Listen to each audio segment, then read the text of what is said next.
Sahyadri news network channel मध्ये आपले स्वागत आहे। पुरंदर व पुणे जिल्हा तसेच महाराष्ट्राच्या ताज्या बातम्या पाहण्यासाठी आमच्या चॅनलला लाईक करून सबस्क्राइब करा। राजकीय, कला, क्रीडा, साहित्य, शिक्षण, आरोग्य, सामाजिक, धार्मिक क्षेत्रातील ताज्या बातम्या पहा फक्त आपल्या सह्याद्री न्यूज नेटवर्क मध्ये।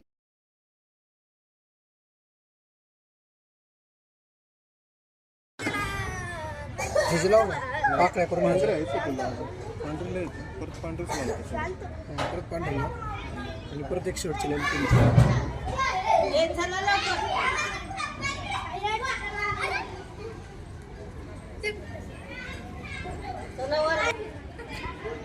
काय व्हिडिओ काढायचे का तुम्हाला? मी देऊ का काढून?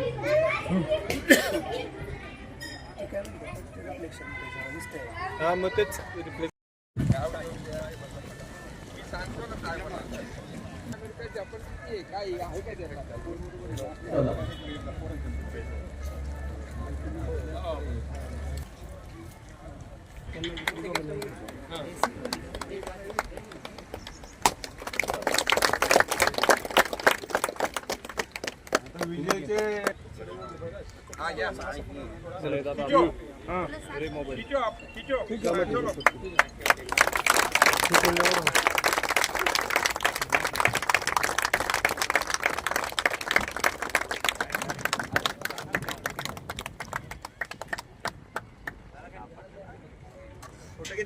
एक मिनिट समोर पास आपल्या शुभ हस्ते दीप प्रज्वलन आणि सरस्वतीच्या पूजनाचा कार्यक्रम या ठिकाणी होतोय।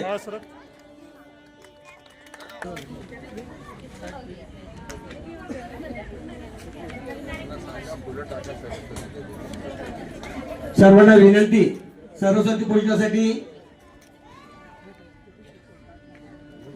फुलं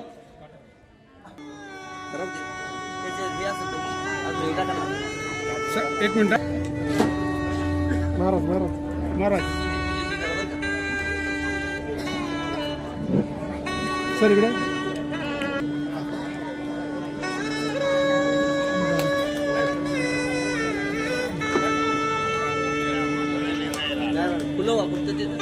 इकडे सर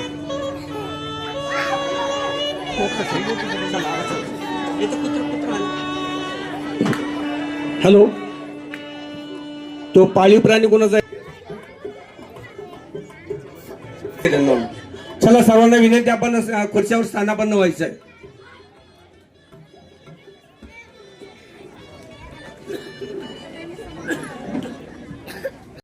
त्यांच्या बरोबरचे हे सहकारी या ठिकाणी उपस्थित आहेत या कार्यक्रमाची शोभा वाढवण्यासाठी। त्यांचंही या कुटुंबियाच्या वतीनं आपल्या सर्वांच्या वतीनं मनपूर्वक स्वागत। यानंतर या ठिकाणी सत्काराचा कार्यक्रम होईल। आलेल्या सर्व पै पाहुण्यांचा झेंडे परिवाराच्या वतीने सत्कार केला जातोय। त्याच्यामध्ये अमोरे कमांडर मनमीत सिंग नारंग यांचा सन्मान दिलीपराव झेंडे साहेबांच्या शुभ हस्ते केला जातोय। दिलीपराव झेंडे। तिसरा सत्कार लेफ्टनंट कर्नल मनीष भट्ट यांचा सन्मान बाबासाहेब जाधवराव यांच्या शुभ हस्ते केला जातोय। लेफ्टनंट कर्नल बसंत पांडे यांचा सन्मान रुपेशजी राऊत सरपंच ग्रामपंचायत दिवे।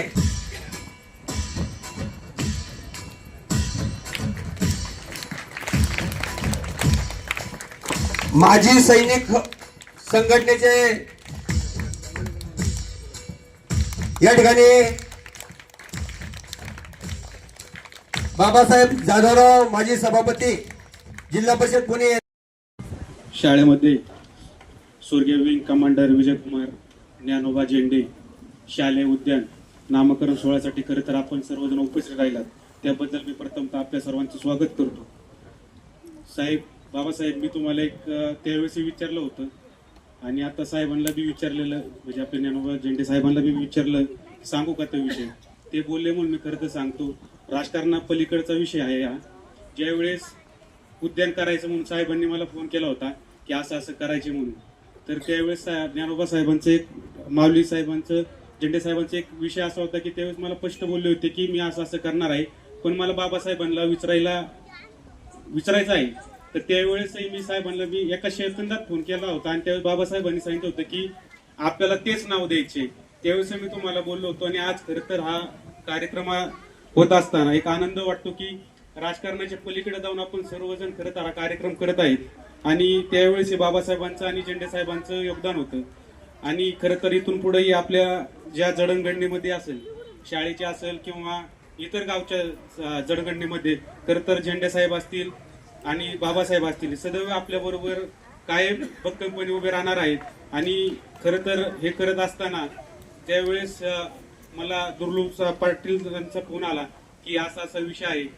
ज्यावेळेस म्हणजे हे पूर्ण झाल्याच्या नंतर पण की शाळेचा आणि जिल्हा परिषदचा याच्यामध्ये विषय येत आहे, त्यावेळेस मी सांगितलं की शाळा ही भक्कमपणे तुमच्या बरोबर राहील आणि मी असेल, गुलाब तात्या असेल किंवा रुपेश असेल किंवा जे काही ग्रामपंचायतचे 15चे 15 सदस्य आपल्या बरोबर कायम ह्याच्यामध्ये राहिले. आणि खरं तर मी हा एक अभिमान समजतो की आमच्या कार्यकाळामध्ये, ग्रामपंचायत कार्यकाळामध्ये खरं तर हे नाव देण्याचा योग आला, ते मी भाग्य समजतो. आणि ह्या ठिकाणी थांबतो आणि या कार्यक्रमाला शुभेच्छा देतो.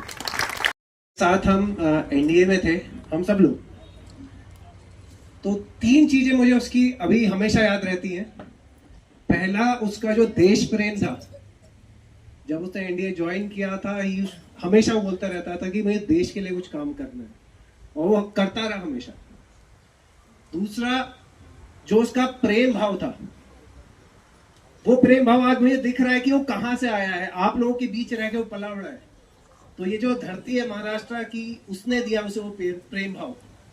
तो हम सब उसे मिस कर रहे हैं. आज सिर्फ हम 4 नहीं है यहाँ पर, हम जितने हैं सारे फौज में, एयरफोर्स में, नेवी में, जितने उसके कोर्समेट्स हैं, हम सब उसे आज याद कर रहे हैं. एंड थैंक यू एवरीवन, आप लोगों के लिए जो आपने इतना बड़ा कार्यक्रम किया. मतलब आई कैन नॉट से, मैं बोल नहीं पा रहा हूँ, इतना प्रेम रहा है उससे हमें. बट थैंक यू, आप सब लोग आज यहाँ हैं. उसके परिवार के सभी जन जिन्होंने इतना बढ़िया कार्यक्रम किया, जो गार्डन का उद्घाटन किया उसके नाम पे, वो अब हमेशा रहेगा यहाँ पर हमारे साथ, हमेशा रहेगा. Thank you everyone. ह्याचा सांगता येणार नाही, कारण की मन दाटून आलंय, डोळ्यात अश्रू आहेत. थोडक्यात माझं व्यक्तिगत मांडतो, माझं मत मांडतो. विजयबद्दल असं बोलणार नाही की सरांनी त्याच्याबद्दल सांगितलं बऱ्याचशा गोष्टी. पण काल आम्ही किंवा आधी वडिलांशी बोलताना की हे आपण कार्य करतोय कशासाठी, काय त्याचं मेन ध्येय काय, तेव्हा मी त्यांच्याशी बोललो, ते माझ्याशी बोलले की आपण एक साधारण मिडल क्लास फॅमिलीमधनं आहोत. आपलं गाव तुम्ही बघताल, we are from middle class family. आणि आपल्याला जे माहिती आहे, अधिकारी जे बनतात, आपल्याला IPS माहिती आहे, DYSP माहिती आहे, PSI माहिती आहे, कलेक्टर माहिती आहे, पण आपल्या भागात लोकांना विंग कमांडर माहित नाही आहे. बऱ्याचशा लोकांना एअरफोर्स मधले बरेचसे पोझिशन्स, एअरफोर्स, नेव्ही, आर्मी मधले क्लास 1 ऑफिसर्स, लेफ्टनंट कर्नल, ह्या पोझिशन्स माहिती नाहीये, याचा अवेअरनेस नाहीये. म्हटलं हे झालं पाहिजे, कारण की ही जेव्हा आपण हे करू, आपल्या भागातल्या मुलांना कळेल की हा पण एक भाग आहे. तुम्ही फक्त इतर गोष्टी आमच्या पाठी पडतो, तर air force, Indian navy, Indian air force, Indian military ह्याच्यामध्ये पण क्लास 1 ऑफिसरची जागा असते, त्याचा पण आपण अभ्यास करू शकतो, त्यामध्ये आपण जाऊ शकतो. तर तो अवेअरनेस, त्या ध्येयातून हे उभं करायचं, हे असं आमचं ठरलं. आज आपण जेव्हा बाहेर बोर्ड बघतो विंग कमांडर, बऱ्याच लोकांना माहित पण नसेल आधी विंग कमांडर म्हणजे काय, पण त्या निमित्ताने आज लोकांना कळेल, ते शोधतील, बघतील आणि ती एक ज्योत आपण लावायचा प्रयत्न करू असं मला वाटलं. की त्या निमित्ताने पुरंदर तालुक्यामधला हा पहिला वैमानिक होता आणि ह्या पुढे अजून 5, 6, 10 होतील. ह्या मुलांमधनं एखादा होऊ शकेल, मुली किंवा मुलगा होऊ शकेल. हे आम्हाला असं वाटतं की हा एक इन्स्पिरेशन आहे. तो ऍस्पिरेशन असावी, त्याबद्दल इन्स्पिरेशन हेतू होता. आणि जर पुढे काळात 10 वर्षात पुढे काळात इथला ह्या भागातला पुरंदर तालुक्यातला अजून एक असा फौजी तयार झाला तर गर्व वाटेल आम्हाला. हे बनायचं असं वाटेल की हे जे आपण केलंय त्याचं सॅटिस्फॅक्शन वाटलं मला. वैयक्तिक असं बोलायचं म्हटलं की मी जेव्हा लहानपणापासून विजयवर होतो, त्याच्या मित्रमंडळात तो असायचा, मी असायचो, त्याच्या मित्रमंडळात मी असायचो. पण आमचं नातं भावाच्या पलीकडे होतं. मित्र म्हणून होता. त्याच्या मित्रांना माहित नव्हतं की आम्ही दोघं भाऊ आहेत. माझ्या मित्रांमध्ये त्याला कधी कुणाला वाटलं नाही की आम्ही दोघं भाऊ आहेत. ते आश्चर्य वाटायचे की हा तुझा भाऊ आहे. त्यांना वाटायचं की आम्ही मित्र आहोत बऱ्याच लोकांना. तर तशी आमची जोडी होती. आज मी एकटा उरलोय. त्याच्याबरोबर मी खूप चांगले दिवस काढलेत. त्यावेळेला शिकलो पण भरपूर काही मी गोष्टी. एवढंच बोलतो मी. Thank you so much. दिव्य पंचक्रोशीचे सुपुत्र स्वर्गीय विंग कमांडर विजयकुमार झेंडे शालेय नामकरण समारंभ या ठिकाणी प्रमुख पाहुण्यांच्या उपस्थितीत या ठिकाणी संपन्न झालेला आहे. कार्यक्रमाच्या निमित्तानं स्वर्गीय विंग कमांडर विजयकुमार यांच्याबरोबर काम केलेले किंबहुना त्यांच्याबरोबर एनडीए मध्ये त्या ठिकाणी सहभागी झालेले 4 अधिकारी या ठिकाणी उपस्थित आहेत. दिव्य पंचक्रोशीचे सुपुत्र संभाजीराव झेंडे असतील, आदरणीय बाबासाहेब जाधवराव, दिव्य पंचक्रोशीचे विद्यमान सरपंच, त्याचबरोबर दिव्य ग्रामपंचायतचे आजी माजी सरपंच, त्यांचे सर्व सहकारी उपस्थित असलेले या शाळेच्या वडणे मॅडम, केंद्र प्रमुख प्रतापरावजी मेमाने, सेवानिवृत्त सैनिक बहुसंख्येने या ठिकाणी उपस्थित आहेत.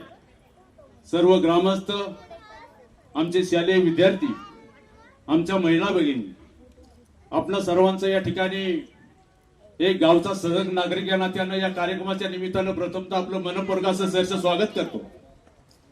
खरं तर 7 जुलै 2 आहे. आगामी काळात हे उद्यान विजयकुमारचा स्मृतिस्थळ म्हणून त्या ठिकाणी उदयाला आल्याशिवाय राहणार नाही. निश्चितपणानं त्या ठिकाणी पुढील पिढीला अभिमानाची गोष्ट म्हणून त्या ठिकाणी त्याकडं ते पाहतील अशा पद्धतीच्या भावना या ठिकाणी व्यक्त करतो. थांबतो. जय हिंद, जय महाराष्ट्र. आज या ठिकाणी स्वर्गीय विंग कमांडर विजयकुमार ज्ञानदेव झेंडे यांच्या शालेय उद्यानाला नाव देण्यासाठी आपण सर्व जमलो आहोत. मी तर प्रथमतः स्वर्गीय विंग कमांडर विजयकुमार ज्ञानदेव झेंडे यांना माजी सैनिक प्रतिष्ठानच्या वतीने विनम्र अभिवादन करतो. आणि खरं तर प्रथम वर्ष झालं त्यांना, त्यावेळेसच आम्ही इकडं आलतो बागेचं वृक्षारोपण करायला, झाडं लावायला. आणि द्वितीयच्या वर्षामध्ये आपण त्याचं नामकरण करतोय. ही खूप आनंदाची बाब आहे.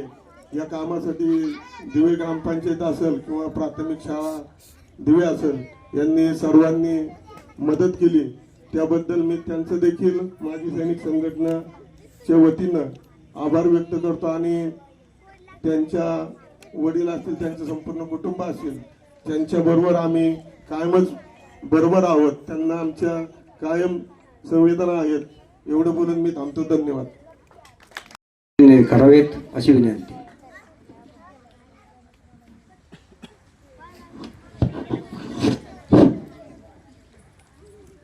आपल्या गावचे सुपुत्र जे वायुसेनेमध्ये होते, स्वर्गीय विंग कमांडर विजयकुमार झेंडे यांच्या नावाने त्यांच्या कुटुंबाने इथं हे उद्यान उभारलेलं आहे. आणि त्याच्या उद्घाटनाच्या कार्यक्रमाच्या निमित्ताने प्रमुख पाहुणे असलेले आमच्याच गावचे सुपुत्र आदरणीय संभाजीराव झेंडे, ज्यांनी आता भाषण केलं, ते ह्याच शाळेचे अतिशय हुशार असे विद्यार्थी, कृषी खात्याचे कृषी अधिकारी सन्माननीय दिलीपराव झेंडे, त्यांचे सर्व सहकारी, आमचे गणपतांना शिरकल, पंचायत समितीचे नवनिर्वाचित सदस्य अमित झेंडे, गावचे सरपंच रुपेश झेंडे, त्यांचे सर्व सहकारी, कार्यक्रमाला उपस्थित असलेले सर्व माजी सैनिक, वायुसेनेतून आलेले सर्व अधिकारी,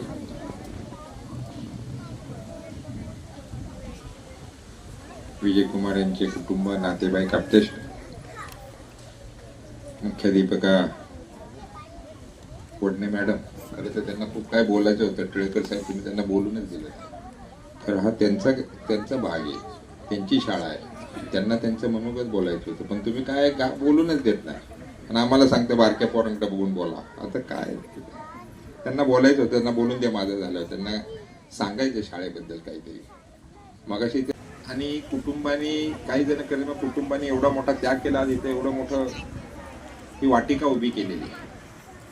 तुम्ही सर्व शिक्षकांची जबाबदारी आहे त्याला वाढवणे, जोपासणे, पुढे नेणे. जसं दिलीपरावांनी सांगितलं, आम्ही ही शाळेमध्ये सागोला ही झाडं लावलेली, तशीच तुम्ही आता ही सर्व विद्यार्थ्यांनी बरं का. हॅलो, तुमच्याकडनं बोलतोय, कच्चे बच्चे सगळ्यांना याला पाणी घालायचं रोज. काय घालायचं? घालणार ना तुम्ही सगळे? कसं आणणार पाणी? कशात आणणार? मध्ये आणायचं घरातनं. एक प्यायची बाटली आणि एक झाडाची बाटली, अशी रोज 2 बाटल्या प्लास्टिकच्या घेऊन यायच्या. एक पाणी आपण प्यायचं आणि एक झाडांना घालायचं. ही झाडं वाढली पाहिजे. मग त्याच्यात जो आनंद असतो, तुम्ही मोठे झाल्यावर ज्यावेळेस तुम्ही येणार म्हणणार आहे मी या झाडाला पाहिजे. आता दिलीपरावांनी सांगले आम्ही केलंय तसं.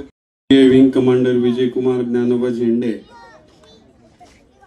यांच्या शालेय उद्यानाला नामकरण कार्यक्रमाला उपस्थित ज्यांनी नुकतंच मार्गदर्शन केलं ते आमचे सहकारी मित्र जिल्हा परिषदचे माजी बांधकाम सभापती बाबाराजे जाधवराव, त्यांचे कोर्समेट मुद्दामून आपण आलात त्याबद्दल आपलंही या ठिकाणी मी स्वागत करतो.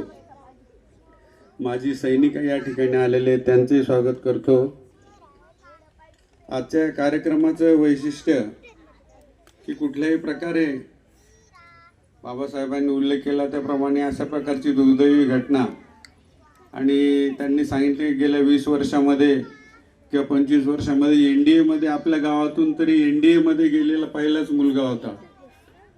आणि दुर्दैवाची बाब अशी झाली की विंग कमांडर होते त्यांच्यासोबत ते, आणि मला वाटतं त्याच्यानंतर 1 महिन्यानंतरच प्रमोशन झालं ना त्याचं, स्क्वॉड्रन लीडर झाले.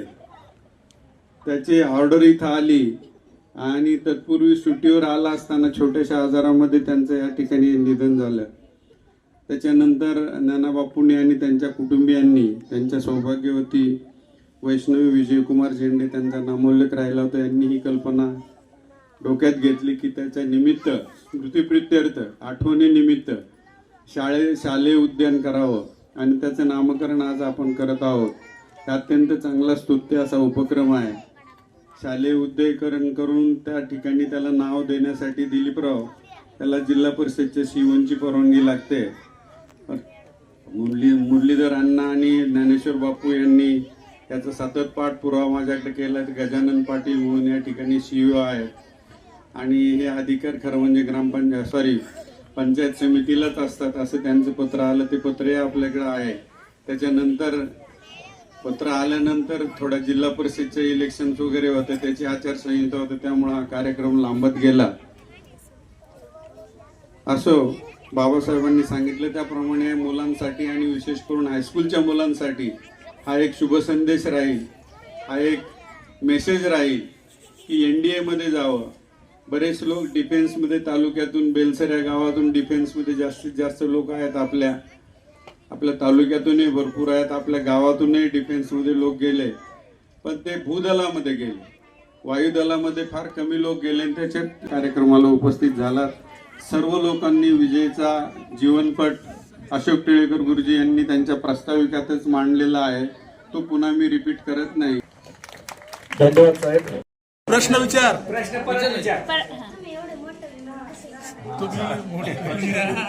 चांगला विचारलाय त्याने की एवढं मोठं विमान आपण कसं चालवतो. तू मला सांग, तू ज्यावेळेस छोटा होता एकदम, तू सायकल बघितली होती, तुला असं वाटलं असेल अरे मी कशी चालवणार, मी ते एवढा छोटा आहे. आता तू सायकल चालवतो कसं काय चालवायला शिकला? प्रॅक्टिस केली, तुला शिकवलं ना, तसंच असतं. विमान पण शिकवलं जातं, त्याच्यासाठी फक्त आहे की थोडा अभ्यास करावा लागतो. बाकी जसे इथे तुला शिक्षक आहेत, टीचर लोक आहेत, ते तुला शिकवतात, तसंच इकडे पण विमान चालवायला तुम्हाला शिकवलं. ठीक आहे.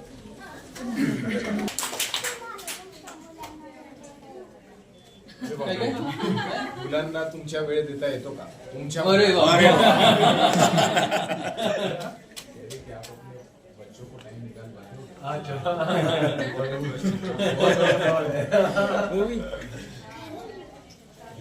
पुन्हा विचार. लाईफ बॅलन्स पुन्हा विचार. तुम्हाला तुमच्या मुलांना वेळ देता येतो का? अच्छा, तर मुलांना बिलकुल वेळ देता येतो. असं काही नाही की आम्ही फक्तच काम करतो, आम्ही काम पण करतो आणि मुलांसोबत वेळ पण, म्हणजे त्याच्यासोबत वेळ पण स्पेंड करतो. ठीक आहे, म्हणजे मी पण आता माझा मुलगा पण आता तो 6वीत आहे. मी त्याच्यासोबत मी त्याला शिकवतो, अभ्यास पण घेतो त्याच्यासोबत खेळतो पण. तर तुम्हाला जर सैन्यात आले, असं नाही की फक्त कामच करायचं, तुम्हाला खेळायला पण मिळतं आणि तुमच्या परिवारासोबत वेळ पण स्पेंड करतो. छान, मस्त टाळ्या वाजवा.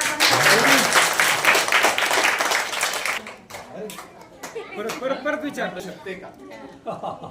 सैन्यात तुला यायचंय ना? हो, मी जसं सांगितलं, कोणी पण जर तुमची इच्छा असेल तर तुम्हाला फक्त जसं जसं तुम्ही मोठे व्हाल या क्षेत्राबद्दल अजून माहिती घेत राहा. ठीक आहे, आता तुम्ही 1ली ते 4थीतलीच मुलं आहात. ठीक आहे, जसं जसं तुम्ही 10वी पर्यंत जाल तर 10वीला आल्यावर मग परत माहिती काढायची, अजून 12वीला आल्यावर मग अजून, मग हळूहळू अभ्यास सुरू करायचा. आणि शक्य आहे, सगळ्यांसाठी शक्य आहे, फक्त तुम्ही तुमच्या जिद्द पाहिजे, तुम्हाला यायचं. बरोबर? आणि पहिली गोष्ट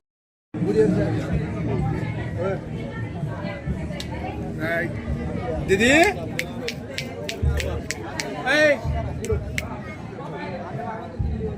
हात वर कर.